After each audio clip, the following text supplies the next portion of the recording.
नमस्कार मित्रांनो, या व्हिडिओमध्ये आपण काही महत्त्वाचे जीकेचे प्रश्न डिस्कस करणार आहे, जे सरळ सेवे भरतीसाठी अत्यंत महत्त्वाचे आहेत.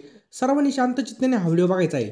पहिला प्रश्न आहे आपला, रेड क्लिफ लाईननी टिंबटिंब या दोन देशातील सरहद्द दर्शवते. तर आपल्या सगळ्यांना माहिती आहे बघा, भारत आणि पाकिस्तान जे काही पाकिस्तानी आहेत बघा, त्यांच्यासोबत बघा रेड क्लिफ लाईन या दोन देशामधली काय करते, सरहद्द दर्शवते. त्यानंतर बघा मॅकमोहन रेषा. मॅकमोहन रेषा ही बघा भारत आणि चीन दरम्यान कोणती, मॅकमोहन रेषा. त्याच्यानंतरची बघा मानवनिर्मित सरहद्द, ती बघा भारत आणि बांगलादेश दरम्यान कोणती, मानवनिर्मित. मॅकमोहन भारत चीन, रेड क्लिफ भारत पाकिस्तान आणि मानवनिर्मित सरहद्द कुठे, भारत आणि बांगलादेश दरम्यान. नेक्स्ट क्वेश्चन आहे बघा, जागतिक संकेतानुसार पृथ्वीवरील तारीख व वारातील बदल टिंबटिंब रेखावृत्तावर होतो.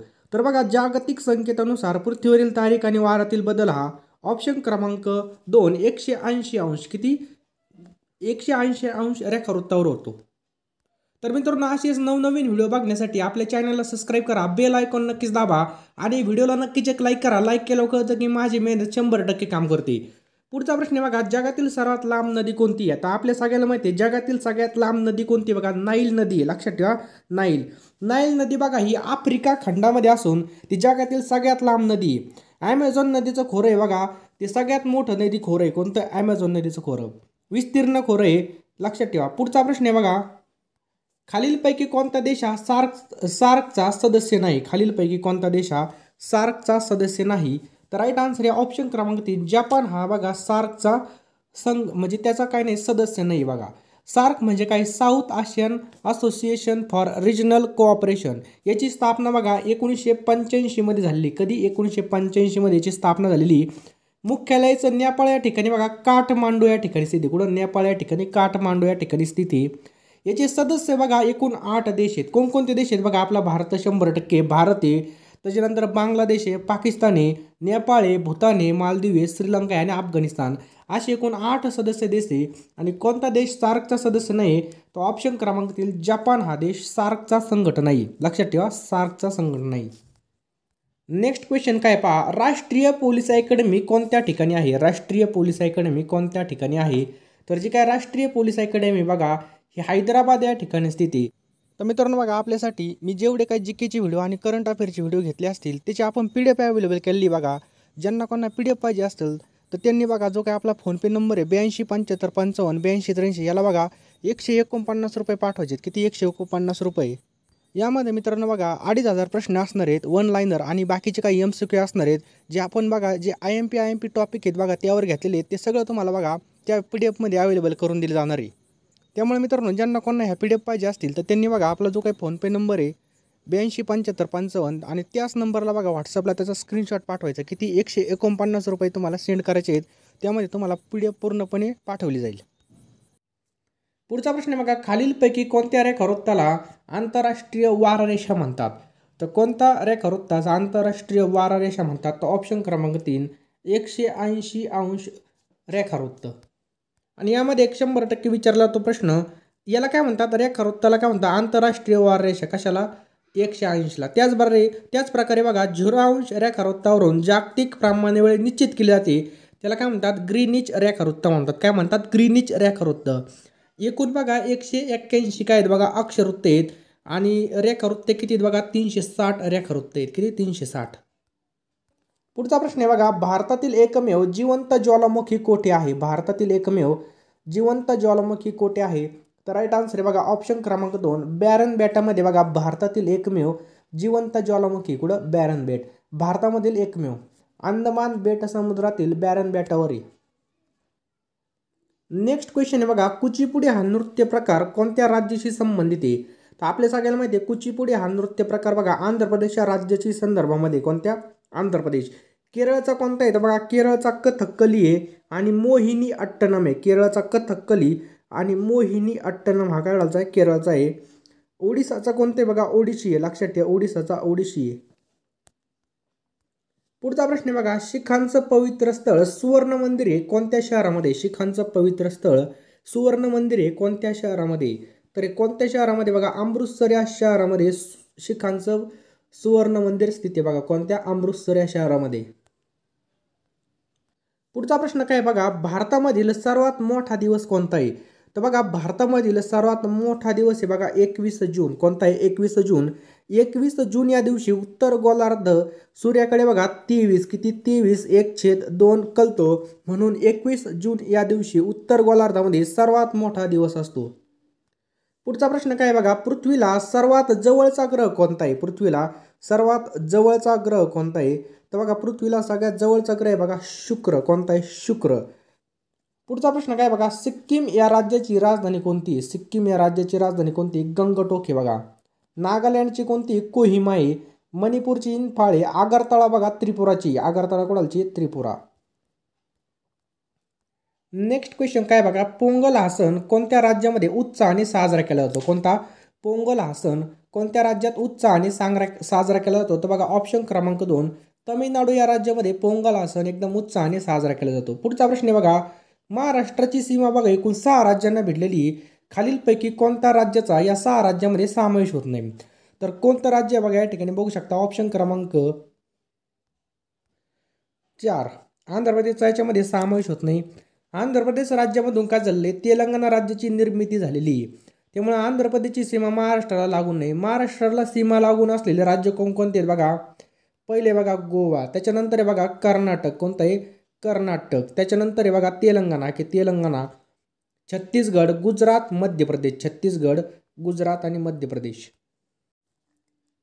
नेक्स्ट आहे बघा, महाराष्ट्राला किती किलोमीटर लांबीचा समुद्र किनारा लाभलेला आहे? तर आपल्याला माहिती आहे महाराष्ट्राला किती किलोमीटर लांबीचा समुद्र किनारा लाभलेला आहे? तर ऑप्शन क्रमांक 4 720 किलोमीटर लांबीचा समुद्र किनारा लाभलेला आहे. हा प्रश्न बघा जेव्हापासून भरती चालू झाली असेल तेव्हापासून विचारला जातोय बघा. पुढचा प्रश्न आहे बघा, पुढचा प्रश्न खूप महत्त्वाचा आहे. महाराष्ट्रात क्षेत्रफळाच्या दृष्टीने सर्वात मोठा जिल्हा कोणता आहे? तर क्षेत्रफळाच्या दृष्टीने सर्वात मोठा जिल्हा कोणता आहे? अहमदनगर आहे. अहमदनगर नंतर बघा कोणता मोठा आहे? बघा दुसऱ्या क्रमांकावरती पुणे जिल्हा आहे. 3 नंबरचा आहे बघा नाशिक. त्याच्यानंतर आहे बघा सोलापूर. 4 नंबरला कोणता आहे? सोलापूर. पुढचा प्रश्न बघूयात आपण, महाराष्ट्राचे एकूण प्रशासकीय विभाग किती आहेत? महाराष्ट्राचे एकूण प्रशासकीय विभाग किती आहेत? एकदम महत्त्वाचा प्रश्न आहे. तर बघा एकूण 6 प्रशासकीय विभाग आहेत. बघूयात आपण.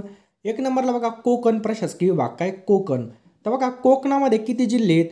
तर कोकण प्रशासकीय विभागामध्ये एकूण 7 जिल्हे आहेत बघा, 7 जिल्हे. त्याच्यानंतर बघा दुसरा आहे पुणे.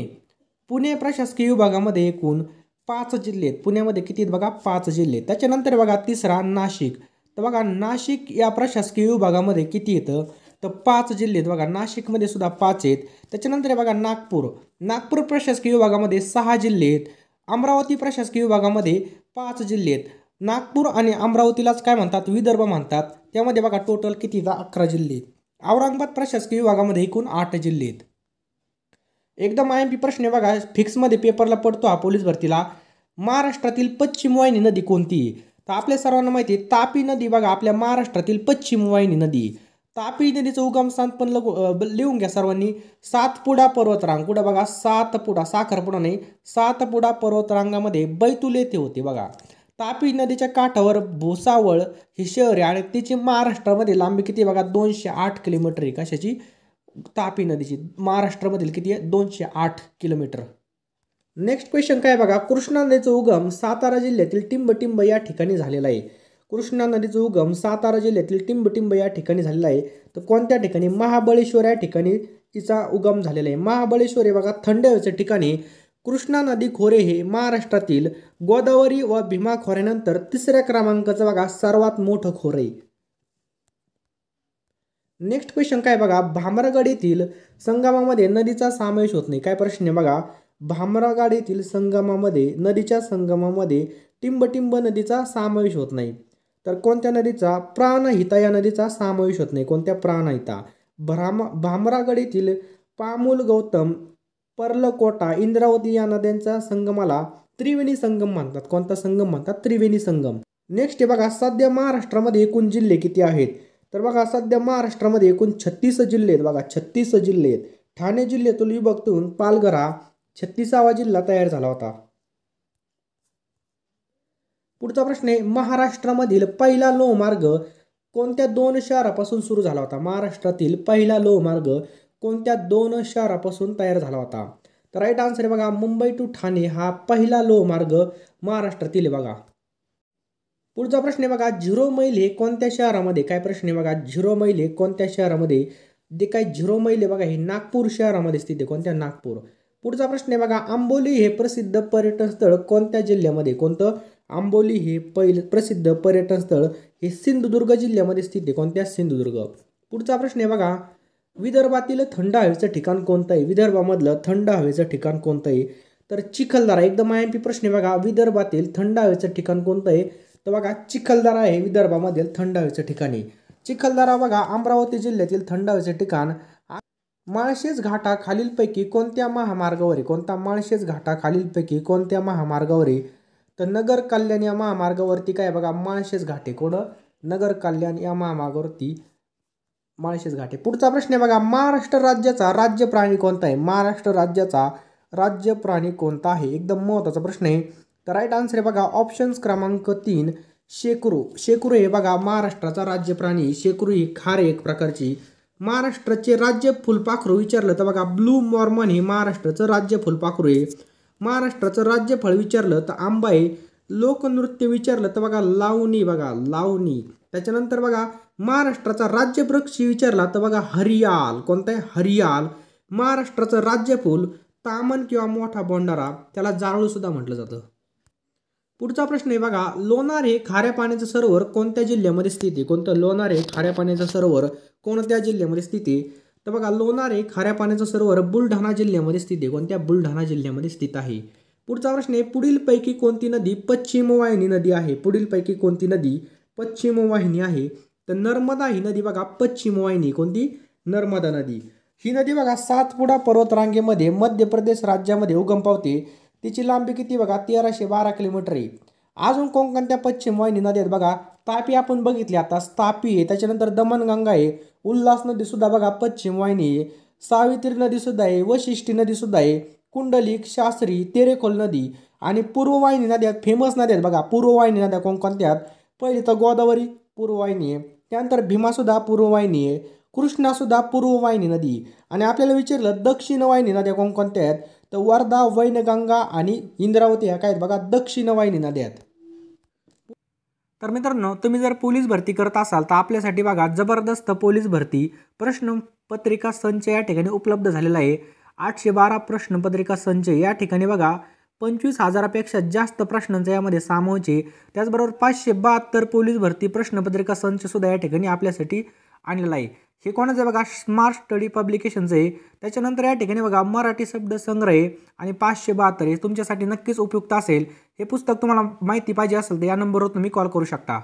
पुढचा प्रश्न आहे बघा, मिहान हा जो काही औद्योगिक प्रकल्प आहे हा कोठे आहे, मिहान हा औद्योगिक प्रकल्प कोणत्या ठिकाणी स्थित आहे, तर नागपूर या ठिकाणी बघा मिहान हा औद्योगिक प्रकल्प आहे, कुठं, नागपूर या ठिकाणी. पुढचा प्रश्न आहे, महाराष्ट्रात कोणत्या ठिकाणी कुंभमेळा भरतो, महाराष्ट्रामध्ये खालीलपैकी कोणत्या ठिकाणी कुंभमेळा भरतो, तर आपल्या सर्वांना माहिती आहे नाशिक जिल्ह्यामध्ये बघा कुंभमेळा भरत असतो, कुठं, नाशिक जिल्ह्यामध्ये. तर कुंभमेळा बघा भारतामध्ये 4 ठिकाणी भरतो, त्यापैकी नाशिक सुद्धा आहे. हरिद्वार, प्रयागराज, उज्जैन, नाशिक. कुंभमेळा बघा दर 12 वर्षांनी भरत असतो. पुढचा प्रश्न आहे बघा, कुलगुरू कालिदास संस्कृत विद्यापीठ हे नागपूरमध्ये स्थित आहे, कुठं, नागपूरमध्ये स्थित आहे. मुंबई विद्यापीठ हे महाराष्ट्रामधलं पहिलं विद्यापीठ आहे, कोणतं, मुंबई विद्यापीठ. पुढचा प्रश्न आहे बघा, महाराष्ट्राचे राज्य फुलपाखरू कोणतं आहे, तर आपण आत्ताच बघितलं ब्लू मॉर्मन हे महाराष्ट्रातलं बघा फुलपाखरू आहे, राज्य फुलपाखरू. तर बघा 22 जून केव्हा, 22 जून 2015 रोजी ब्लू मॉर्मन या फुलपाखराला राज्य फुलपाखराचा दर्जा देण्यात आला होता. केव्हा, 22 जून 2015ला. तारीख पण विचारू शकतात. पुढचा प्रश्न काय बघा, पैठणीतील जायकवाडी जलाशयाचं नाव काय आहे, पैठणीतील जायकवाडी जलाशयाचं नाव काय आहे, तर नाथसागर आहे बघा, काय नाव आहे, नाथसागर. त्याच्यानंतर आहे बघा उजनी धरण, उजनी धरण या जलाशयाचं नाव काय बघा, यशवंत सागर आहे, काय नाव आहे, यशवंत सागर. कृष्णा आणि कोयना यांचा जो काही संगम आहे बघा हा प्रीती संगम म्हणून ओळखला जातो, तो कराड या ठिकाणी स्थित आहे, कुठं, कराड या ठिकाणी स्थित आहे.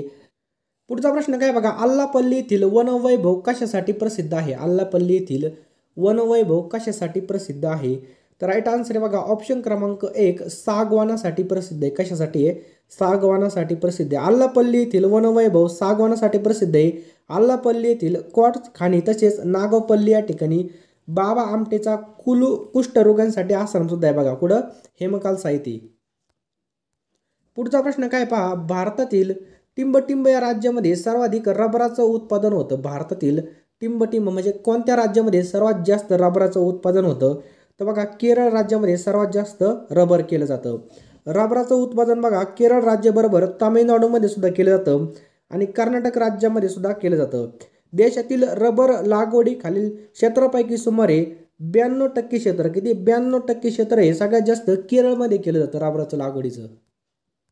भात संशोधन केंद्र टिंबटिंब येथे आहे. कोणतं? भात संशोधन केंद्र. तर जे काय भात संशोधन केंद्र आहे बघा, हे कर्जत या ठिकाणी स्थित आहे. कुठं? कर्जत या ठिकाणी स्थित आहे. कर्जत येथील भात संशोधन केंद्र रायगड जिल्ह्यामध्ये, रायगड जिल्ह्यामध्येच बघा श्रीवर्धन या ठिकाणी सुपारी संशोधन केंद्र सुद्धा आहे आणि पनवेल या ठिकाणी बघा खार जमीन संशोधन केंद्र आहे. कोणतं? खार जमीन संशोधन केंद्र. कुठं? पनवेल या ठिकाणी. आणि त्या ठिकाणी कोणकोणते? सुपारी सुद्धा त्या ठिकाणी. कुठं? रायगड जिल्ह्यामध्ये. पुढचा प्रश्न काय बघा, कळसुबाई हे महाराष्ट्रातील सर्वोच्च शिखर कोणत्या जिल्ह्यामध्ये? कोणतं? कळसुबाई हे महाराष्ट्रातील सर्वोच्च शिखर कोणत्या जिल्ह्यामध्ये? तर बघा हे अहमदनगर जिल्ह्यामध्ये. या ठिकाणी आपले पर्याय राहिले कोणते आहे बघा, अहमदनगर जिल्ह्यामध्ये. महाराष्ट्रातील सर्वात लांब नदी कोणती आहे? तर गोदावरी ही बघा आपल्या महाराष्ट्रातील सर्वात लांब नदी. गोदावरी नदीचा उगम बघा नाशिक जिल्ह्यातील त्र्यंबकेश्वर या ठिकाणी होतो. गोदावरीची महाराष्ट्रामधील लांबी किती? 668 किलोमीटर आहे. किती? 668 किलोमीटर. पुढचा प्रश्न आहे बघा, कवी कालिदास संस्कृत विद्यापीठ खालीलपैकी कोणत्या ठिकाणी? कोणतं? कवी कालिदास संस्कृत विद्यापीठ खालीलपैकी कोणत्या ठिकाणी स्थित आहे? ते बघा नागपूर जिल्ह्यामध्ये स्थित आहे. कुठं? नागपूर जिल्ह्यामध्ये स्थित आहे. कवी कालिदास संस्कृत विद्यापीठ नागपूरमधील रामटेक या ठिकाणी आहे आणि हे 1996 मध्ये स्थापन झालं होतं. लक्षात ठेवा 1996 मध्ये याची स्थापना झाली होती. पुढचा प्रश्न आहे बघा, महाराष्ट्रातील राष्ट्रीय संरक्षण प्रबोधिनी, त्याला आपण काय म्हणतो? NDA नॅशनल डिफेन्स अकॅडमी कोणत्या ठिकाणी स्थित आहे? तर हे बघा पुणे जिल्ह्यामध्ये स्थित आहे. खडकवासला. कुठं? पुणे जिल्ह्यामधील खडकवासला या ठिकाणी हे स्थित आहे. बरोबर. पुढचा प्रश्न आहे बघा, भारतीय प्रमाणवेळ ग्रीनिच प्रमाणवेळेच्या किती तास पुढे? तर आपल्याला सगळ्याला पाठ असणे किती? 5 तास 30 मिनिटे. लक्षात ठेवा 5 तास 30 मिनिटे. त्याला आपण 5.5 तासांनी पुढे बघा. ही जी काय भारतीय प्रमाणवेळ आहे ही 82 अंश रेखावृत्तावरून ठरवली जाते. हे रेखावृत्त बघा अलाहाबाद उत्तर प्रदेशमधून जातं. 2 रेखावृत्तांच्या दरम्यान 4 मिनिटाचा फरक पडतो. भारताच्या अतिपूर्वेकडील आणि अतिपश्चिमेकडील स्थानिक वेळेमध्ये 116 मिनिटाचा फरक आहे. किती? 116 मिनिटाचा फरक आहे. आपल्याला विचारलंय भारतामधील सर्वात लांब धरण कोणतं आहे? भारतामधील सर्वात लांब धरण कोणतं आहे बघा, तर ऑप्शन क्रमांक आहे हिराकूड हे धरण बघा भारतामधील सर्वात लांब धरण आहे. महानदीवरील हिराकूड धरण हे ओरिसा राज्यामधील संबळपूर या ठिकाणी स्थित आहे. हिराकूड हे धरण भारतातील सर्वात लांबीचं धरण आहे. त्याची लांबी बघा 25.40 किलोमीटर. किती आहे? 25.40 किलोमीटर याची लांबी आहे. पुढचा प्रश्न आहे बघा, नागालँड या राज्याची राजधानी कोणती आहे? नागालँड या राज्याची राजधानी कोणती आहे? तर आपल्या सर्वांना माहिती आहे नागालँड या राज्याची राजधानी कोणती बघा, ऑप्शन क्रमांक बी कोहिमा. काय बघा? कोहिमा. नागालँडची राजधानी कोणती आहे? कोहिमा आहे बघा. पुढचा प्रश्न आहे बघा, मोसमी वारे विषुववृत्त ओलांडताना पृथ्वीचा स्वांग परिभ्रमणामुळे उत्तर गोलार्धामध्ये आपल्या उजव्या बाजूला वळतात म्हणून त्यांना टिंबटिंब म्हणतात. मोसमी वारे विषुववृत्त ओलांडताना पृथ्वीच्या स्वांग परिभ्रमणामुळे उत्तर गोलार्धात आपल्या उजव्या बाजूस वळतात म्हणून त्यांना काय म्हणतात? तर त्यांना काय म्हणतात बघा, ऑप्शन क्रमांक 3 नैऋत्य मोसमी वारे असं म्हणतात. काय म्हणतात त्यांना? नैऋत्य मोसमी वारे. नैऋत्य मोसमी वारे जून ते सप्टेंबर या काळामध्ये वाहतात. हे वारं उष्ण आणि उष्णकटिबंधीय महासागरावरून वाहतात. त्यामुळे त्यांना बघा बाष्प सगळ्यात जास्त असतं. भारतात या वाऱ्यामुळे काय करतो बघा, पाऊस पडत असतो नैऋत्य मोसमी वाऱ्यामुळे. नेक्स्ट क्वेश्चन काय बघा, पालची सामुद्रधुनी कोणत्या 2 देशामध्ये? कोणती? पालची सामुद्रधुनी कोणत्या 2 देशामध्ये? तर राईट आन्सर आहे बघा ऑप्शन क्रमांक 1 भारत आणि श्रीलंकामध्ये पालची सामुद्रधुनी बघा. आणि मित्रांनो बघा पुढचा प्रश्न आहे बघा, उलट टोपलीच्या आकाराचे एस्किमोच्या घराला काय म्हणतात? काय म्हणतात? एस्किमोच्या घराला काय म्हणतात? तर त्याला काय म्हणतात बघा, इग्लू असे म्हणतात. लक्षात ठेवा इग्लू असं म्हणतात. हा प्रश्न बघा आता विचारला होता औरंगाबाद शहर पोलीस शिपाई भरतीला. टोपलीच्या आकाराचे एस्किमो जमातीच्या लोकांच्या घराला काय म्हणतात? इग्लू म्हणतात. पुढचा प्रश्न काय बघा, कांगारू हा प्राणी कोणत्या देशात आढळतो? तर आपल्या सर्वांना माहिती आहे कांगारू हा प्राणी कुठे आढळतो? ऑस्ट्रेलिया या ठिकाणी आढळतो. कुठं? ऑस्ट्रेलिया देशामध्ये असतो. तर ऑस्ट्रेलिया जगातील प्रमुख देश बघा आणि ऑस्ट्रेलियाची राजधानी कोणती? कॅनबरा आहे. कोणती? कॅनबरा. पुढचा प्रश्न आहे, आशियातील नोबल म्हणून कोणता पुरस्कार ओळखला जातो? आशियातील नोबल म्हणून कोणता पुरस्कार ओळखला जातो? तर ऑप्शन क्रमांक आहे रॅमन मॅग्सेसे पुरस्कार. रॅमन मॅग्सेसे हा फिलिपाईन्सचे तिसरे अध्यक्ष होते, त्यांच्या स्मृतिप्रित्यर्थ हा पुरस्कार दिला जातो. हा पुरस्कार बघा आशिया खंडातील व्यक्तींना दिला जातो. हा पुरस्कार 1958 पासून दिला जातो. केव्हापासून? 1958 पासून हा दिला जातो. आणि हा पुरस्कार मिळवणारे पहिली भारतीय कोण होते? तर विनोबा भावे होते. लक्षात ठेवा, विनोबा भावे. तर पुढे आपल्याला बघा सहसंबंध ओळखायचा आहे. इंग्लंड अटलांटिक महासागर तर ग्रीस बरोबर काय?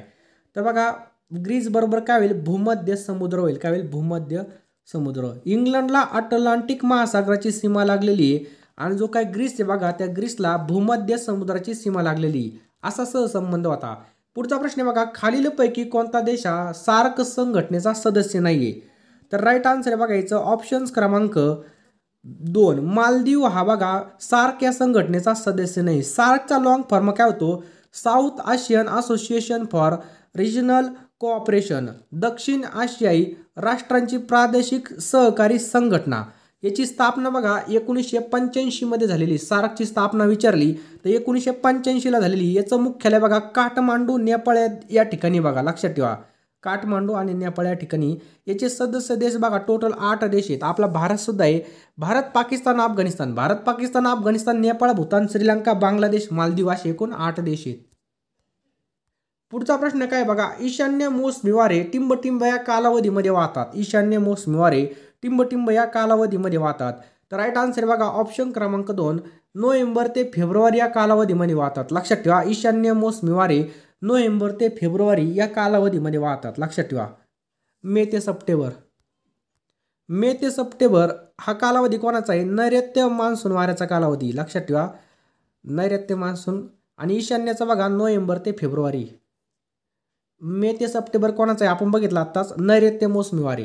पुढचा प्रश्न आहे बघा, ईशान्य मोसमी वाऱ्यापासून टिंबटिंबच्या किनारी प्रदेशात पाऊस पडतो. म्हणजे कोणत्या किनारी प्रदेशामध्ये पाऊस पडतो? तर राईट आन्सर बघा तमिळनाडू. ऑप्शन क्रमांक 3 तमिळनाडू. कुठं? तमिळनाडू या ठिकाणी पाऊस पडतो.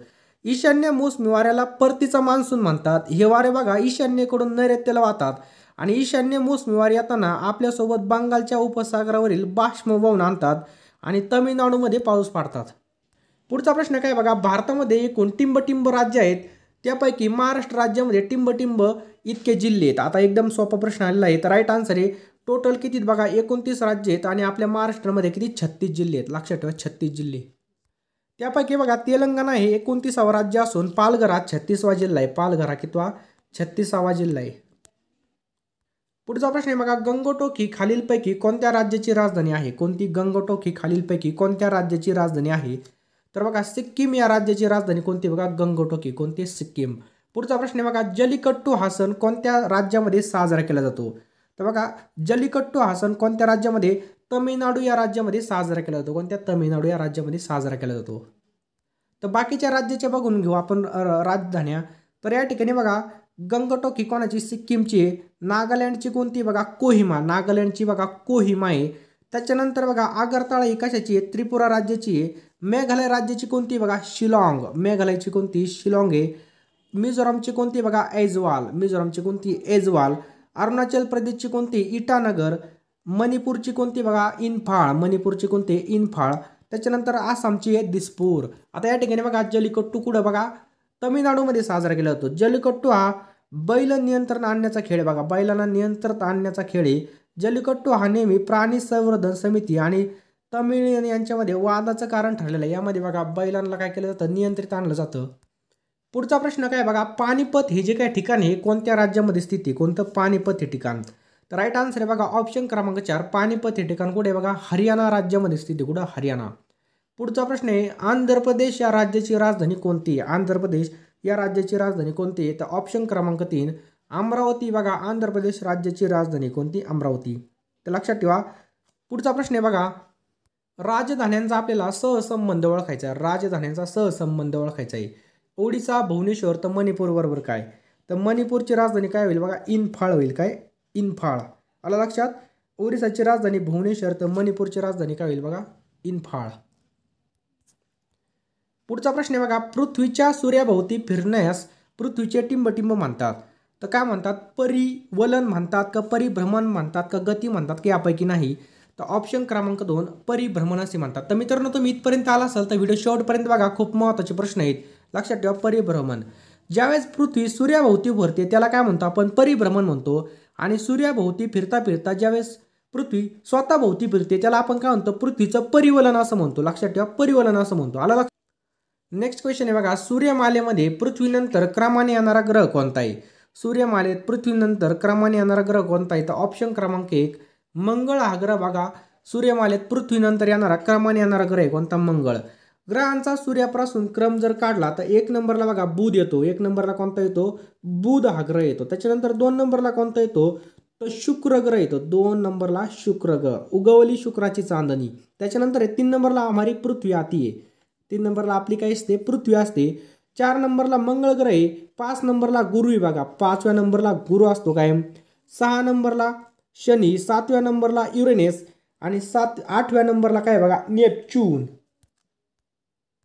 पुढचा प्रश्न आहे बघा, कोणत्याही 2 ताऱ्यामधील अंतर टिंबटिंब या परिणामाने मोजतात. कोणत्याही 2 ताऱ्यांमधील अंतर टिंबटिंब या परिमाणाने मोजतात. तर प्रकाश वर्ष. काय बघा, प्रकाश वर्ष. आणि आपल्याला जर विचारलं 1 प्रकाश वर्ष बरोबर किती आहे, तर 9.6 10⁻12 किलोमीटर. किती, 12 किलोमीटर. आलं लक्षात. 9.6 गुणाकारामध्ये 10⁻12 किलोमीटर. नेक्स्ट क्वेश्चन बघा, सर्वात कमी लोकसंख्येची घनता असलेलं राज्य कोणतं आहे. सर्वात कमी लोकसंख्येची घनता असलेलं राज्य कोणतं आहे. तर बघा अरुणाचल प्रदेश राज्य. कोणतं, अरुणाचल प्रदेश. सर्वात जास्त लोकसंख्येची घनता असलेलं राज्य कोणतं आहे. तर बघा उत्तर प्रदेश राज्य. कोणतं, उत्तर प्रदेश. सर्वात कमी लोकसंख्या असलेलं राज्य कोणतं आहे, तर सिक्कीम आहे. सर्वाधिक लोकसंख्येचा केंद्रशासित प्रदेश विचारलं तर कोण आहेत बघा, दिल्ली. कोणतं आहे बघा, ते दिल्ली हे सगळ्यात जास्त केंद्रशासित प्रदेश आहे. सर्वात कमी लोकसंख्येचा केंद्रशासित प्रदेश विचारलं तर बघा लक्षद्वीप आहे. कोणता, लक्षद्वीप. पुढचा प्रश्न आहे बघा, भारतातील लोकसंख्येच्या मानाने सर्वात मोठं राज्य कोणतं आहे. तर आता लोकसंख्येच्या बाबतीत आपल्या सगळ्याला माहिती आहे उत्तर प्रदेश आहे. भारतामधील लोकसंख्येच्या बाबतीत राज्यांचा क्रम बघूयात आपण. पहिल्या स्थानावर बघा उत्तर प्रदेश आहे. दुसऱ्या स्थानावर आपणच आहेत, कोण, महाराष्ट्र राज्य. त्याच्यानंतर आहे बघा तिसऱ्या स्थानावर कोण आहे बघा, बिहार आहे. तिसऱ्या स्थानावर कोण आहे, बिहार आहे. चौथ्या स्थानावर कोण आहे बघा, तर चौथ्या स्थानावर आहे पश्चिम बंगाल. त्याला आपण काय म्हणतो, वेस्ट बेंगॉल. लक्षात ठेवा, वेस्ट बेंगॉल. सर्वात कमी लोकसंख्येचे राज्य विचारत आपण आताच बघितलं कोणतं आहे बघा, सिक्कीम राज्य. कोणतं, सिक्कीम. काय प्रश्न आहे बघा, भरतनाट्यम हा जो काही नृत्य प्रकार आहे हा कोणत्या राज्याचा सांस्कृतिक वारसा आहे. भरतनाट्यम हा नृत्य प्रकार कोणत्या राज्याचा सांस्कृतिक वारसा आहे. तर तमिळनाडू या राज्याचा बघा सांस्कृतिक वारसा आहे बघा भरतनाट्यम. तर कथकली कुणालचं आहे बघा, कथकली हे केरळचं आहे बघा, कथकली. यक्षगान कुणालचं आहे, तर कर्नाटकचं आहे बघा. लावणी आपली दलची बघा, ढान टान टान टान टान टान कुणालची, आपली लावणी आपली दलची आहे. कथकली केरळची. भरतनाट्यम कुणालचं आहे बघा, तामिळनाडू. पुढचा प्रश्न आहे बघा, मोहिनी अट्टनम हे जे काही शास्त्रीय नृत्य आहे कोणत्या राज्यात प्रचलित आहे. कोणतं, मोहिनी अट्टनम. तर बघा हे केरळ राज्यामध्ये काय प्रचलित आहे. केरळचं लोकनृत्य असून बघा त्याला विष्णूचा अवतार मोहिनी या नावाने पाडलेलं आहे त्याचं नाव. काय प्रश्न आहे बघा पुढचा, मधुबनी लोकचित्रकला हा जो काय प्रकार आहे हा कोणत्या राज्यामध्ये प्रसिद्ध आहे. कोणता, मधुबनी. तर हा बघा बिहार या राज्यामध्ये काय बघा प्रचलित आहे, बिहार, मधुबनी. मधुबनी चित्रकला मिथिला चित्रकला या नावाने सुद्धा प्रसिद्ध आहे. ही चित्रकला बिहार व नेपाळमध्ये काय बघा अवगत आहे. पुढचा प्रश्न आहे बघा, कथकली हे कोणत्या राज्याचा प्रसिद्ध नृत्य प्रकार आहे. तुम्ही म्हणता डबल डबल काय लिखतो, याला येड लागलं काय, कारण की बघा पेपरमध्ये कन्फ्युजन होतं आपलं. आपण उत्तर प्रदेश आणतो, कोणतं राज्य आणतो, पण लगेच एकदा आपल्या डोक्यामध्ये फिक्स करून घ्या केरळ. काय बघा कथकली हे कोणत्या राज्याचा प्रसिद्ध नृत्य प्रकार आहे, केरळ राज्याचा आहे. कथ्थक विचारलं तर बघा आता कथकली. कथ्थक विचारलं तर बघा उत्तर प्रदेशचा आहे. कथ्थक कुणाचं आहे, उत्तर प्रदेशचा आहे. भरतनाट्यम आत्ताच बघितलं आपण, तमिळनाडू. कुचिपुडी आंध्र प्रदेश. मोहिनी अट्टनम सुद्धा कुणाचा आहे, केरळचा आहे. पुढचा प्रश्न आहे बघा, थुंबा हे उपग्रह प्रक्षेपण केंद्र भारतातील कोणत्या राज्याच्या किनाऱ्यावर वसलेलं आहे. कोणतं, थुंबा. तर हे बघा केरळ राज्याच्या किनाऱ्यावरती वसलेले. कोणत्या, केरळ राज्याच्या. 1962 बघा लक्षात ठेवा, 1962 या साली केरळमधील थुंबा येथे थुंबा इक्वाटोरियल लॉन्चिंग सेंटरची स्थापना झालेली 1962 मध्ये.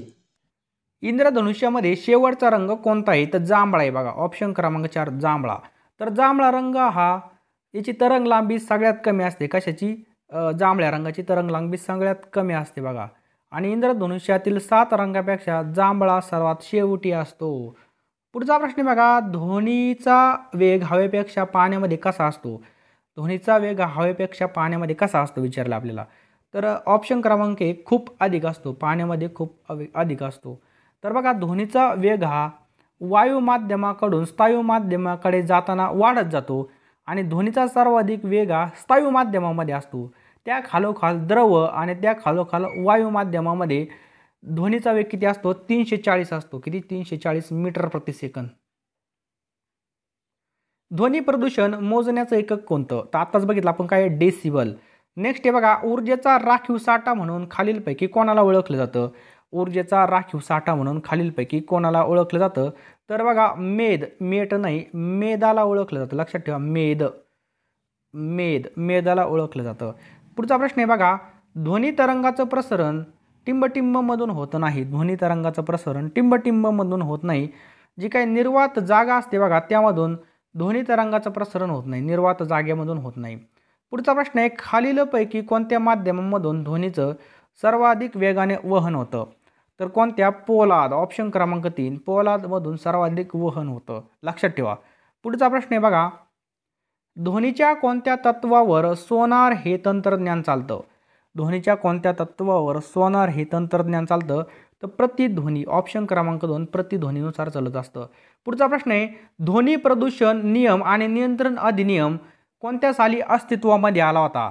तर राईट आन्सर आहे सन 2000 मध्ये ध्वनी प्रदूषण नियम आणि नियंत्रण अधिनियम सन 2000 मध्ये अस्तित्वामध्ये आला होता. पुढचा प्रश्न आहे. सूर्य हा क्षितिजाच्या थोड्या खाली असताना देखील आपल्याला दिसतो. याचं कारण विचारलंय. सूर्य हा क्षितिजाच्या थोड्या खाली असताना देखील आपल्याला दिसतो. याचं कारण विचारलेलं आहे. तर त्यावेळेस काय होतं बघा. प्रकाशाचं काय होतं? अपवर्तन होतं. प्रकाशाचं काय होतं? अपवर्तन होतं. पुढचा प्रश्न आहे. ध्वनीचा अभ्यास याचं शास्त्रीय नाव काय आहे? ध्वनीचा अभ्यासाचं शास्त्रीय नाव काय आहे? तर त्याला काय म्हणतात बघा? ॲक्वास्टिक्स. लक्षात ठेवा. ॲक्वास्टिक्स म्हणतात. ॲक्वास्टोक्नेस्टिक्स. पुढचा प्रश्न आहे. हर्ट्झ या मापनाचं एकक काय आहे? हर्ट्झ म्हणजे याच्यामध्ये वारंवारता मोजली जाते. काय? वारंवारता. पुढचा प्रश्न आहे. कलर ब्लाइंड हा जो काय दृष्टीदोष असणारी व्यक्ती खालीलपैकी कोणत्या रंगामध्ये फरक करू शकत नाही? Colour blindness. तर हिरवा आणि लाल. लक्षात ठेवा. लाल आणि हिरवा याच्यामध्ये काय होत नाही? फरक कळत नाही. हिरवा आणि लाल. लक्षात ठेवा. हिरवा आणि लाल. कलर ब्लाइंडनेस हा जनुकीय बाबतचा रोग आहे. या रोगावरती पूर्णपणे रामबाण उपाय अजून नाही आहे. बहिर्वक्र भिंगाच्या साहाय्याने कोणता दृष्टीदोष दूर केला जाऊ शकतो? तर दूरदृष्टीचा हा दोष पूर्णपणे दूर केला जाऊ शकतो. दूरदृष्टीता या दोषामध्ये दूरचं स्पष्टपणे दिसतं मात्र जवळचं दिसत नाही. आणि निकटदृष्टीता या दोषामध्ये जवळचं आपल्याला दिसतं. निकटदृष्टीतामध्ये काय होतं? जवळचं दिसतं परंतु दूरचं मात्र दिसत नाही. याला अंतर्वक्र भिंगाचा वापर केला जातो. पुढचा प्रश्न आहे. रेबीज या आजारात दिवसांच्या रोगबीजपोषण काळानंतर लक्षणे वाढीस लागतात. काय प्रश्न आहे बघा. रेबीज या आजारामध्ये टिंबटिंब दिवसांच्या रोगबीजपोषण काळानंतर लक्षणे वाढीस लागतात. तर 10 दिवस. लक्षात ठेवा. 10 दिवस. पुढचा प्रश्न आहे. NIV national institute of virology कोणत्या ठिकाणी स्थित आहे? तर बघा पुण्यामध्ये स्थित आहे. कुठं? पुणे. पुढचा प्रश्न आहे. खालीलपैकी कोणता विषाणूजन्य आजार नाही? खालीलपैकी कोणता हा विषाणूजन्य आजार नाही? तर मलेरिया हा बघा विषाणूजन्य आजार नाही. मित्रांनो तुम्ही इथपर्यंत बघत आले असतील तर व्हिडिओला नक्कीच एक लाईक करा. लाईक केल्यावर कळतं की माझी मेहनत 100% काम करते. आणि आपल्या जर परिवारामध्ये तुम्ही सामील नसेल झाली तर सबस्क्राईब करून बेल आयकॉन नक्की ऑन करा. पुढचा प्रश्न आहे. वाहनाच्या बाजूला आरसा करण्यासाठी कोणते भिंग वापरतात? काय प्रश्न आहे बघा. वाहनाचा जो काही बाजूचा आरसा आहे तो तयार करण्यासाठी कोणती भिंग किंवा काच वापरतात?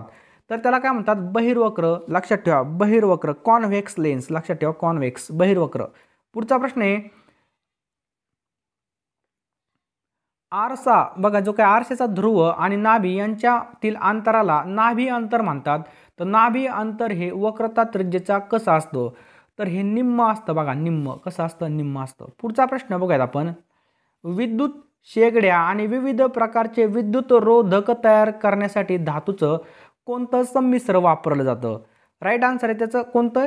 जर्मन सिल्वर वापरलं जातं. विद्युत शेगड्या आणि विविध प्रकारचे विद्युत रोधक तयार करण्यासाठी जर्मन सिल्वर हे संमिश्र वापरलं जातं. जर्मन सिल्वर हे निकेल, कॉपर आणि झिंक यांचं संमिश्र आहे. निकेल, कॉपर आणि झिंक.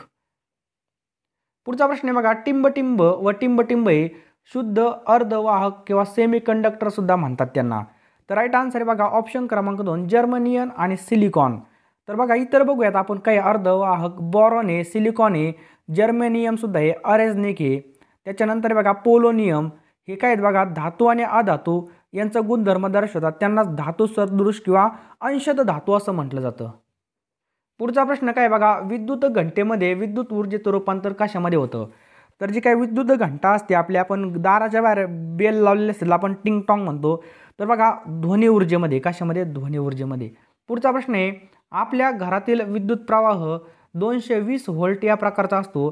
तर जो काय 220 हा अंक व्होल्टेजच्या कोणत्या स्थितीचा निर्देश करतो? 220. राईट आन्सर त्याला आपण काय म्हणतो? परिणामी व्होल्टेज असं म्हणतो. लक्षात ठेवा, परिणामी व्होल्टेज.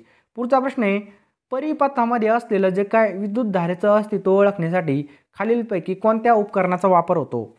तर राईट आन्सर आहे बघा ऑप्शन क्रमांक 3 गॅल्व्हॅनोमीटर. लक्षात ठेवा, गॅल्व्हॅनोमीटर. व्होल्ट मीटर हे बघा विभवांतर मोजण्यासाठी वापरलं जातं, व्होल्ट मीटर. आणि जनरेटर आपल्या सगळ्यांमध्ये जनरेटर कशासाठी असतं? जे काही आपलं यांत्रिक ऊर्जा आहे त्याचं आपल्याला विद्युत ऊर्जेमध्ये रूपांतर करण्यासाठी वापरलं जातं जनरेटर.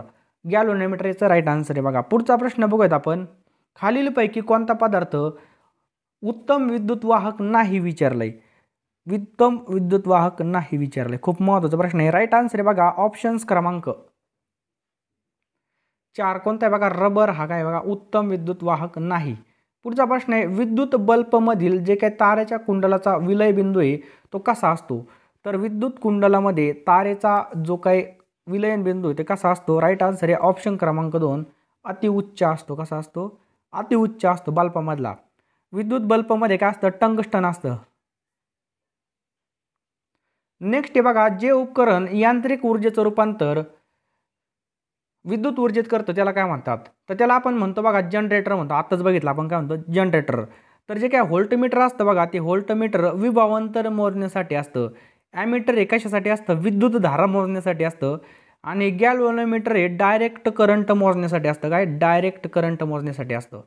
पुढचा प्रश्न आहे बघा, JSW पॉवर प्लॅन्ट हे काय वापर करून वीज निर्मित करते? तर हे कोळसा वापरून वीज निर्माण करतं. लक्षात ठेवा. यालाच काय म्हणतात? Ratnagiri power station. JSW कुठे? रत्नागिरी. रत्नागिरी जिल्ह्यातील जयगड जवळ नंदिवडे गावामध्ये हे पॉवर स्टेशन आहे. या प्रकल्पाची वीज निर्मिती क्षमता किती आहे? 1200. लक्षात ठेवा 1200 MW. पुढचा प्रश्न काय बघा, रात्री विद्युत दिवे गेल्यानंतर सौर ऊर्जेच्या कोणत्या साधनाने प्रकाश मिळू शकतो? राईट आन्सर आहे बघा ऑप्शन क्रमांक 2 सौर लॅटर्न्स. लक्षात ठेवा, रात्री जर आपली लाईट गेली तर सौर ऊर्जेच्या लॅटर्न या साधनाने प्रकाश मिळू शकतो. सौर तापकाचा उपयोग पाणी गरम करण्यासाठी केला जातो. लक्षात ठेवा, पाणी गरम करण्यासाठी. आणि जी काही सौर चूल असते ती भाकर किंवा आपले जे काही भात वगैरे ते स्वयंपाक बनवण्यासाठी तिचा उपयोग केला जातो. पुढचा प्रश्न आहे बघा, एक अश्वशक्ती बरोबर किती असतं? तर आपल्या सर्वांना माहिती आहे एक अश्वशक्ती बरोबर किती? 746 वॅट. किती? 746 वॅट इतकं याची असते एक अश्वशक्ती. पुढचा प्रश्न आहे बघा, त्यालाच हॉर्स पॉवर म्हणतात. विद्युत इस्त्रीमध्ये कार्य कशावर आधारित आहे? तर जो काय जूलचा नियम आहे बघा त्याच्यानुसार चालतं.